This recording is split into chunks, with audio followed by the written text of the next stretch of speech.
Olá, meus amigos. Professor André Estudas passando rapidinho para deixar uma dica de direito previdenciário para vocês. Por um acaso vocês já ouviram falar sobre DER, DIB, DCB? O que é tudo isso? Todas elas são siglas do direito previdenciário, sobretudo siglas de benefícios por incapacidade. Então, as pessoas que trabalham com processo judicial previdenciário, elas precisam conhecer o significado dessas siglas.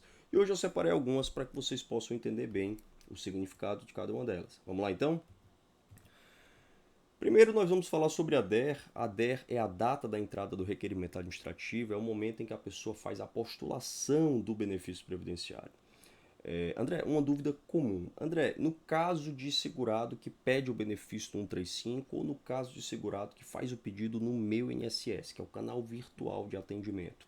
Bom, nesse caso, a legislação administrativa diz claramente que, via de regra, vale como DER a data da solicitação, seja pelo 135, seja pelo canal virtual. O que é a DIB? É a data de início do benefício, é o momento a partir do qual aquele benefício efetivamente passou a ser devido, inclusive com geração de efeitos financeiros. O que é a DCB? A DCB é uma data que acontece em todos os benefícios, porque por mais que o benefício seja vitalício, no caso de uma aposentadoria programável, uma aposentadoria por idade, uma hora ela vai acabar porque o segurado vai falecer. Mas ela é muito própria dos benefícios por incapacidade, sobretudo do auxílio-doença, que é um benefício que na imensa maioria das vezes ele é temporário. Então, nesses casos de auxílio-doença, normalmente o juiz ele vai fixar a DCB por ocasião do provimento jurisdicional. Então, na hora em que o juiz vai firmar lá o dispositivo da sentença, ele vai indicar qual vai ser a data de cessação do benefício. Tudo isso a gente vai ver daqui a pouquinho. O que é a DIP? É a data de início do pagamento, é o momento a partir do qual o INSS ele vai operacionalizar o pagamento daquele benefício. Também é muito importante em processo judicial. DID e DII, respectivamente, significam data de início da doença e data de início da incapacidade. Notem que são duas coisas diferentes. Pode ser que o segurado esteja doente, mas não esteja incapaz. Mas também pode acontecer de a incapacidade eclodir junto com a doença. Vai depender do caso concreto. E o PP é o pedido de prorrogação do benefício. Então, vamos então para um caso hipotético para que vocês possam entender bem o significado de cada uma dessas siglas. Vamos lá então. Imaginem que o segurado X ele se filiou nesse momento filiação, ele contribuiu durante 20 meses, pagou 20 meses de contribuição e depois ele alega que ficou doente e que também ficou incapaz. Então, olha aí as nossas primeiras duas siglas, DID e DII. E no nosso exemplo hipotético, coincidentemente, a DII eclodiu exatamente na mesma data da DID. Data de início da doença igual à data de início da incapacidade. O que aconteceu? Ele foi ao INSS e pediu o benefício. Está aí, DER. Ele fez a provocação, a solicitação administrativa, tenha sido pelo 135, tenha sido pelo canal virtual, o meu INSS, tanto faz. DER é a data da provocação, a data do pedido administrativo. E o INSS indeferiu o benefício, entendendo que o segurado não estava incapaz para o trabalho. Tá bom? O que foi que aconteceu? O segurado e resignado entrou com ação judicial e nessa ação judicial ele pede duas coisas. Ele pede que o INSS seja condenado a implantar o benefício em folha, mas ele também pede todos os atrasados desde o requerimento administrativo. Obviamente, então ele vai pedir todos os atrasados desde aqui e também vai pedir que o INSS pague o benefício dali para frente, tá bom? Nessa ação judicial, obviamente, o segurado ele vai precisar fazer uma perícia médica judicial. Ele vai ter que se submeter a uma perícia médica judicial e quem vai fazer essa perícia é o perito médico judicial. E essa perícia aconteceu. Olha só, e o que o perito judicial disse?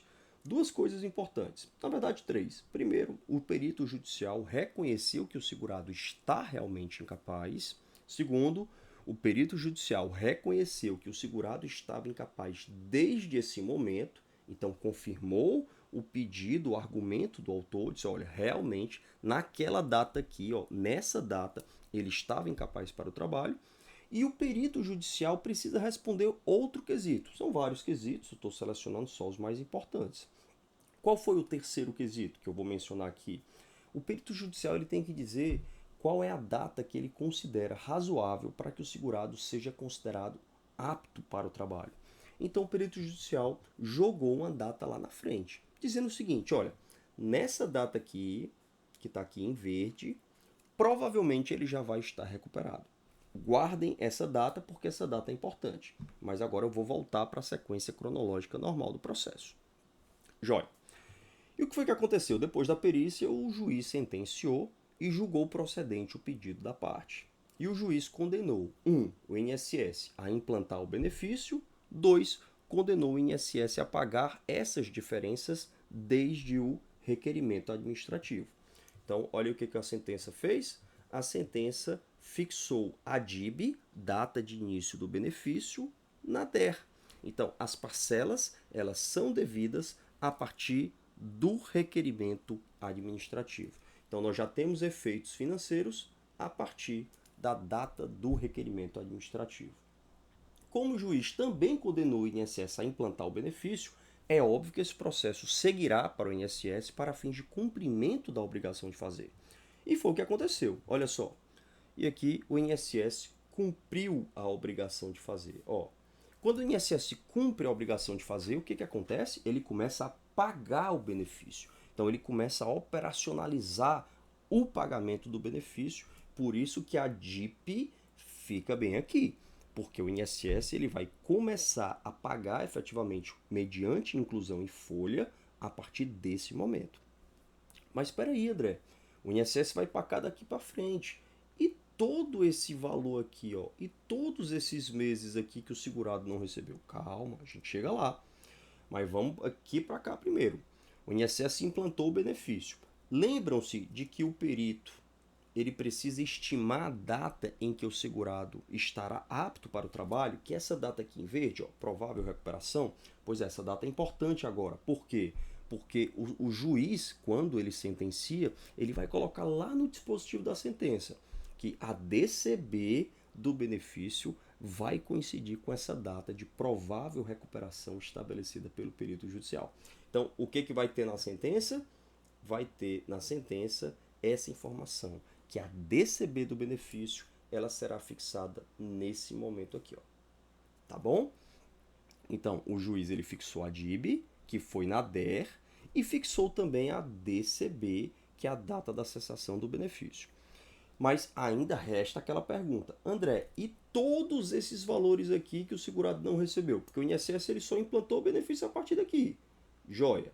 Mas e esses valores? Calma. Esses valores que são os atrasados, eles são devidos também. E eles serão pagos como? Eles serão pagos por meio de RPV ou de precatório, tá bom? Então o pagamento ele se dá judicialmente, por meio de RPV ou por meio de precatório. O pagamento mediante inclusão em folha, o pagamento administrativo, vai acontecer a partir da DIP, data de início do pagamento. Mas eu ainda tenho uma dúvida. E se o segurado achar que não estará apto para o retorno ao trabalho nessa data que foi fixada pelo perito e foi fixada na sentença? Aí entra a última sigla que eu mencionei para vocês, que é o PP. E aqui vamos colocar o PP aqui. Para quem não lembra, o PP é o pedido de prorrogação. Então vamos colocar o PP nesse momento aqui. Porque, obviamente, que se o segurado acha que não vai estar apto para o trabalho naquela DCB, ele tem que fazer o pedido de prorrogação um pouco antes. Esse pedido de prorrogação ele pode ser feito até 15 dias antes, a partir de 15 dias antes da cessação do benefício. Então ele faz lá o PP dele, dizendo, olha, eu acho que eu não vou estar apto para o trabalho. Não tem problema. Feito o PP, ele vai ter que ser submetido a uma outra perícia. Outra perícia. Aqui, outra perícia. E aí, enquanto essa última perícia, enquanto ela não for realizada, ele continua recebendo o benefício, tá bom? Então ele vai continuar recebendo o benefício até realizar essa perícia. E aí nessa perícia duas coisas podem acontecer. Primeira coisa, pode ser que o perito reconheça que a DCB estava correta. O segurado vai precisar devolver dinheiro? Não, não vai. mas o perito vai fixar a cessação do benefício naquela data, na data da perícia, tá bom? Ele não vai precisar devolver os valores, mas se a perícia foi fixada, por exemplo, 20 dias depois da DCB, 20 dias depois da DCB, o segurado vai receber esses 20 dias. Chegou na data da perícia, o perito diz, olha, você realmente tem capacidade para o trabalho. Eu vou cessar o seu benefício hoje. E o benefício, ele é cessado. Ou pode acontecer de o perito médico federal reconhecer que ele ainda está incapaz e fixar uma nova DCB, tá bom? Então seriam essas as siglas importantes num processo judicial sobre benefício por incapacidade. Espero ter sido claro, realmente são muitas siglas, o processo judicial acaba se tornando um pouquinho mais complexo, mas espero que tenha ajudado você de alguma maneira. Tá bom, gente? Então fiquem bem, um abraço e até o nosso próximo vídeo.